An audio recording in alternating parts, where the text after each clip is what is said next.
Okay, good morning everyone. My name is Nico Adrian and I'm from the morning class of the English and Literature class in the semester 3 to be exact. In this video, I will explain the points of the language. First of all, what is language? Language is an essential part of the human lives. It allows us to communicate and express our thoughts, emotions, and ideas. But what exactly is language? In simple terms, language is a system of symbols and rules used to create and understand meaning. This symbol can be spoken in sounds, with letter, or even gestures. Let's explore what it is in more detail. Starting with what makes a language, why it is important, and how it develops and how it influences the way we think. In this video, I will describe several points of the language. For the first one is the definition of language.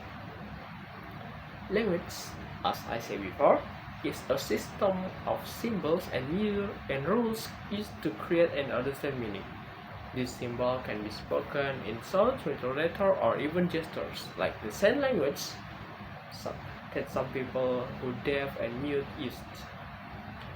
The main building blocks of any language are sounds for spoken language or signs for sign language.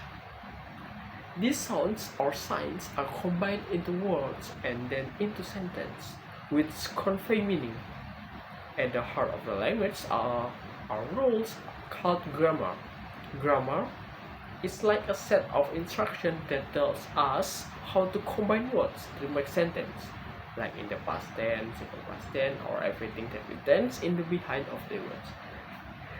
Every language has its own grammar, like in the English and Indonesia, for example.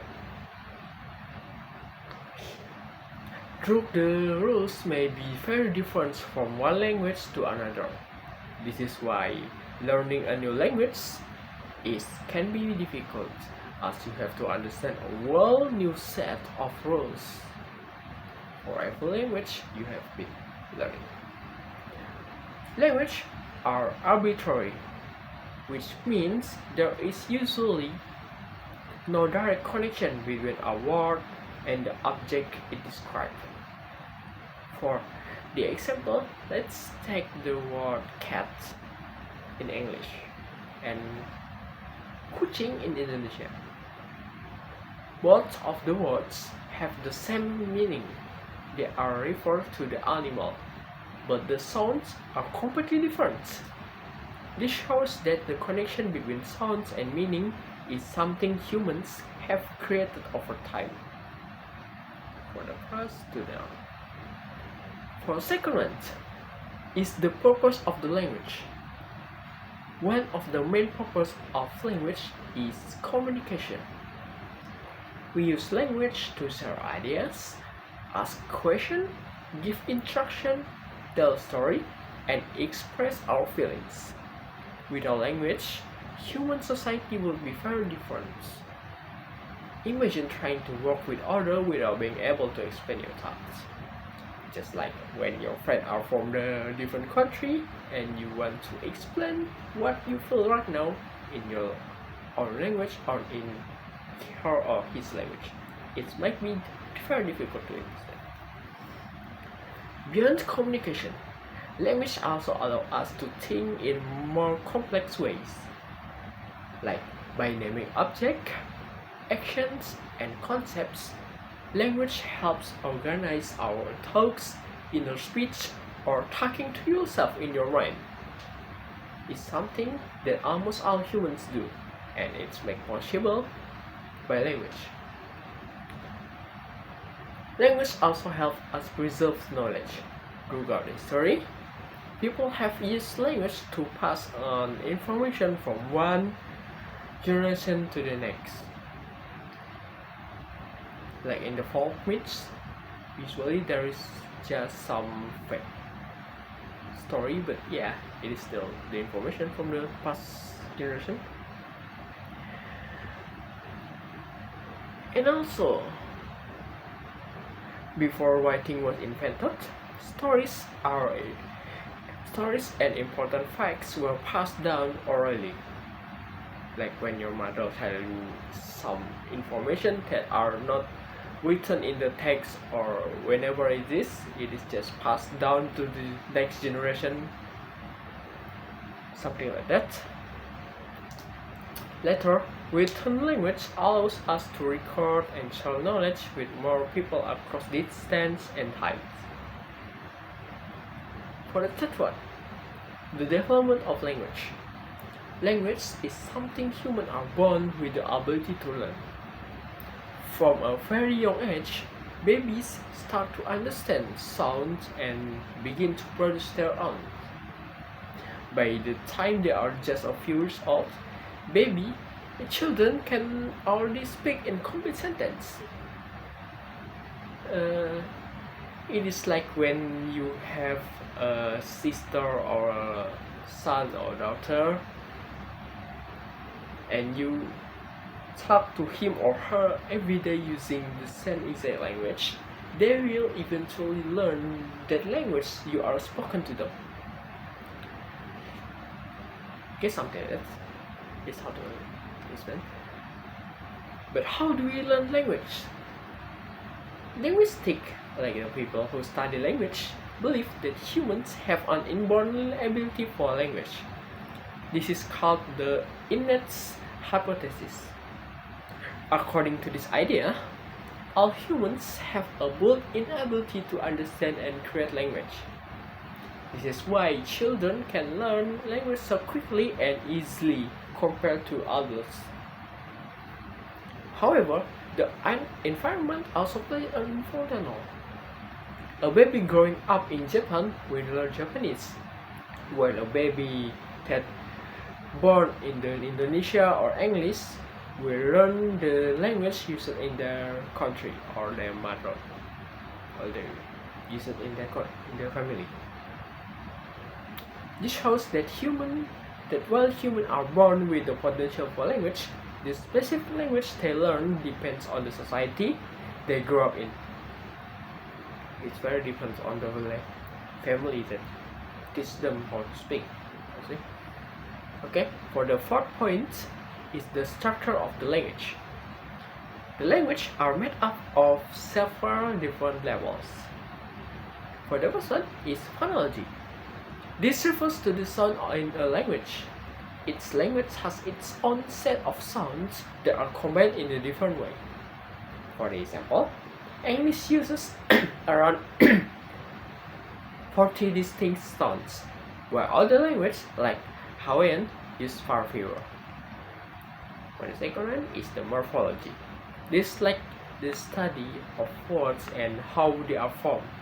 Some words are simple, like cat, that I have the very simple way to say it, while others are made up of the small parts or the larger parts, like unhappy, where "ant" in the word means not, and happy is the root of the words. These small parts are called morphemes. Next one is the syntax. Syntax is the set of rules that govern how words are put together to make sentence. For example, the order of the words might be different.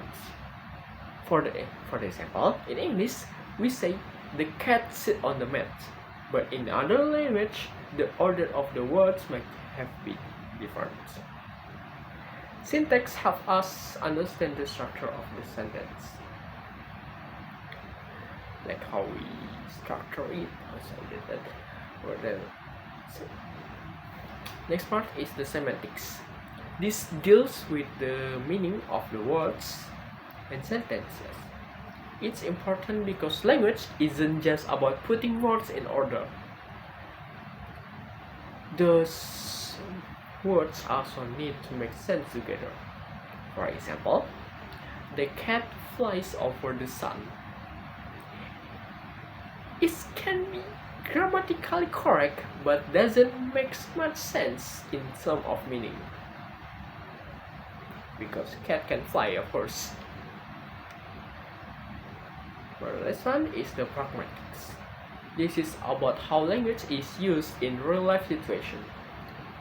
For example, let's take the sentence, "Can you pass the salt?" This sentence is technically a question, but in a dinner setting, like when you eat with someone, it's actually a polite way to ask someone to give you the salt. Pragmatics can help us understand how to interpret language in the many different contexts. Okay, let's move on to the next point. For the fifth point, this is the evolution of the language. Language have been evolving for thousands of years. Linguistic evolution is the gradual change in language over time. New words are created, like in the Shakespeare. Old ones will disappear, and grammar rule will shift. A great example of this is how English has changed over the century, like in the Middle Age, in the before that age, in the Renaissance age, or something like that. If we were to read English texts from 500 years ago, they may also seem like a different language. Just like the old British, it's hard to understand. Language also evolve when they come into contact with each other. For example, when different group of people mix, the language can blend and leading to a new language or dialect. It's the new version of the language that are used in the very particular region. A dialect is a variation of the language that is spoken in a particular region or by a particular group. Dialect can have different words, pronunciation, and even grammar for the main language. For the sixth one is the language and tongue. One of the most interesting aspects of the language is how it influences the way we think. Some linguists argue that the structure of the language can shape our thought. A theory known as linguistic relativity of the Sapir-Whorf hypothesis. According to this theory, the language you speak will affect how you perceive the world, how you receive the information of the something that someone explained might be different from what you talk. For example, some language will have many words for different type of rice, like the red rice or some long rice or white rice or something like that. But others may only have one.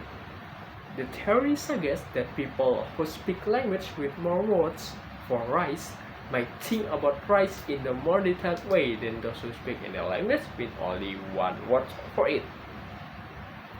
However, this theory is controversial.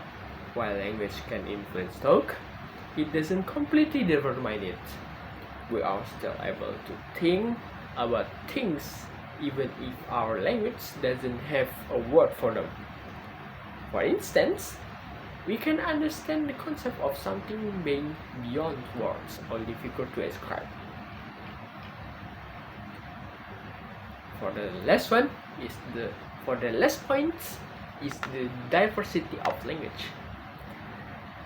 There are estimated to be over 7,000 languages spoken in the world today. These languages are incredibly diverse, not only in the sound they use, but also in their grammar and vocabulary. Some languages, like Indonesian, Chinese, and English, use tone to change the meaning of words, while others are not. While many people speak widely known languages like English, Mandarin, Spanish, There are also many smaller languages spoken by only a few thousand people. Sadly, some of these smaller languages are at least of disappearing as their speakers switch to more dominant language, or the only one who speak that language is the old generation one, like the almost 15 years old people, and the lower generation that don't want to speak with that language because they need to use the dominant one to school or in the social terms or something like that. Language preservation efforts are trying to keep this endangered language alive by documenting them and encouraging younger generation to learn them. Okay, so language is a way for people to share their thoughts and feelings. It can be spoken, it can be written, or it can be silent.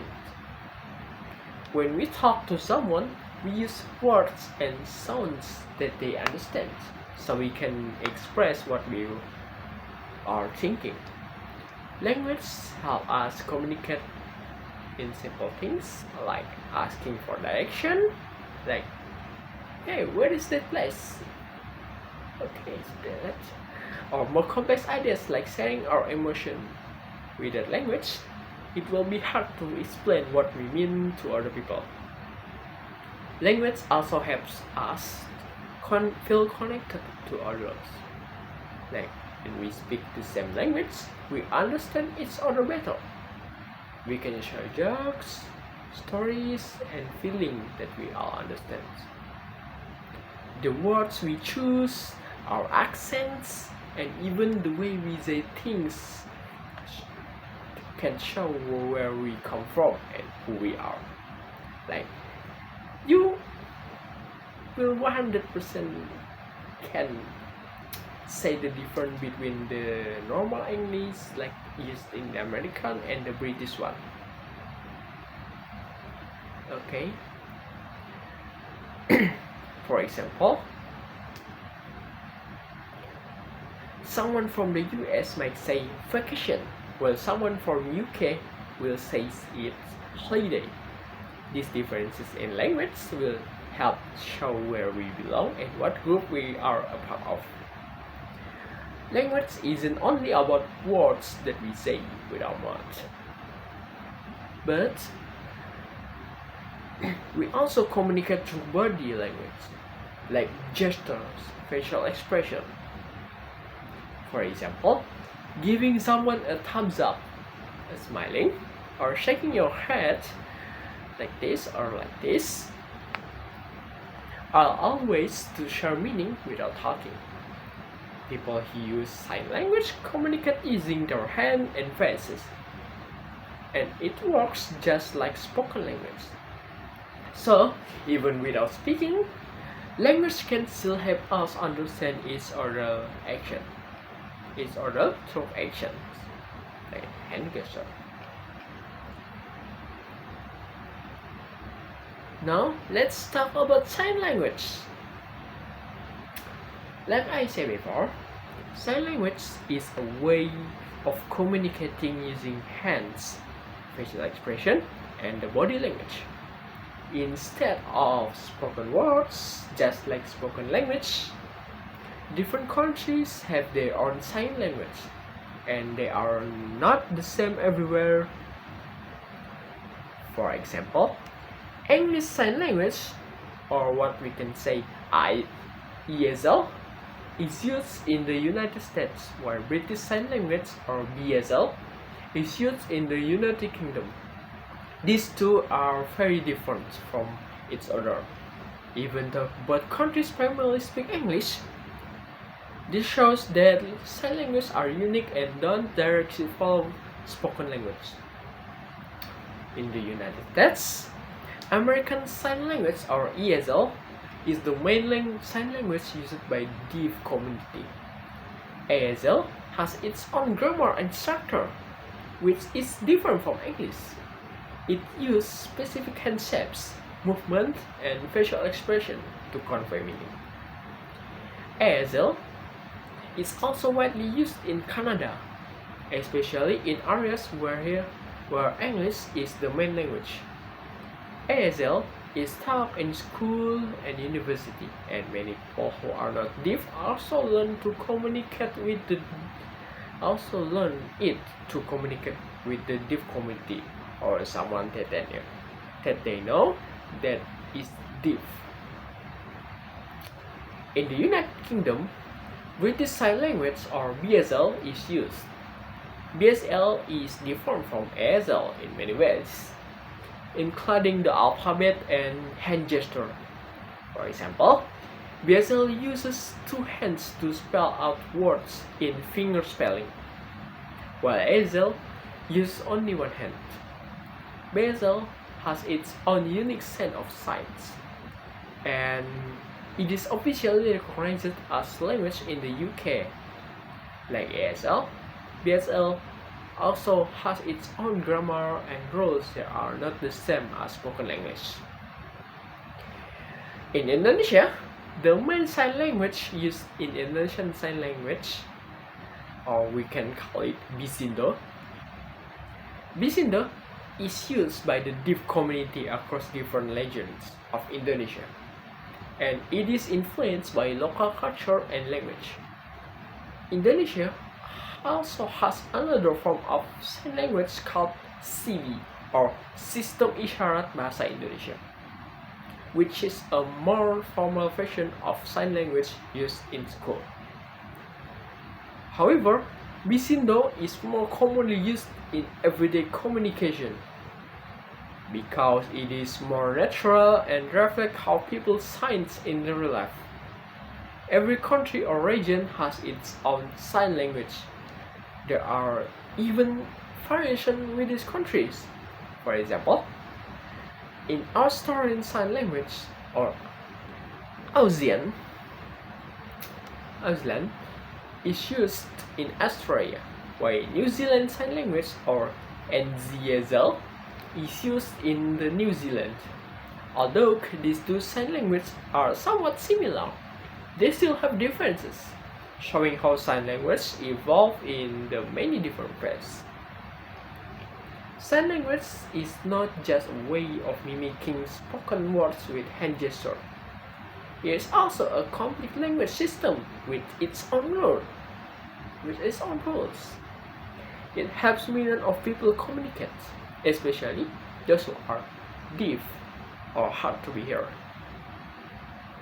It's also important to note that sign language are just as rich and complex as the spoken language that we use with our mouths, allowing our users to express everything from simple ideas to deep emotions. Okay, as we grow up, we learn to speak and use language. Babies will start with simple sounds like babbling, and later they will say their first words like mama or papa or something that their mother or father usually say. And sometimes it will be this simple sentence like I want milk or mama or papa, something like that. As they hear more language around them, they will learn new words and how to use them. This happens naturally as kids listen and practice. Different environment also shapes how we speak. Someone growing up in Spain will Spanish, while something growing up in Indonesia will learn Indonesian. Language changes over time. New words get created, while some other words get faded away.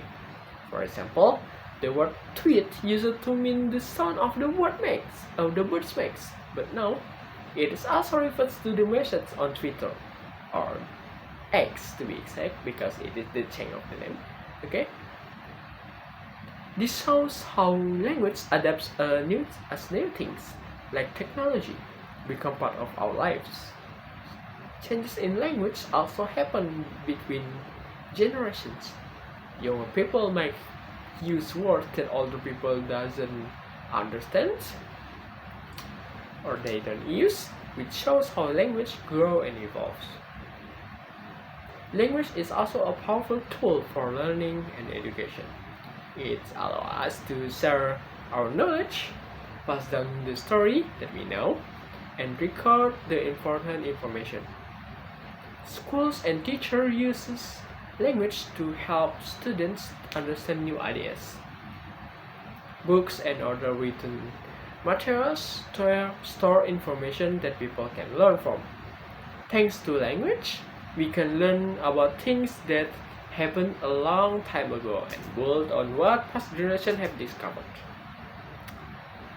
Lastly, language brings people together, no matter where we come from or what language we speak. We all use language to communicate and connect. It allows us to understand each other, share in each other, and share our lives, whether through words, hand gesture, facial expression, or writing. This is why language is one of the most important tools that humans have in their life. Okay, I think that's all the explanation of the what is language for me. I will close this presentation. Thank you so much and see you.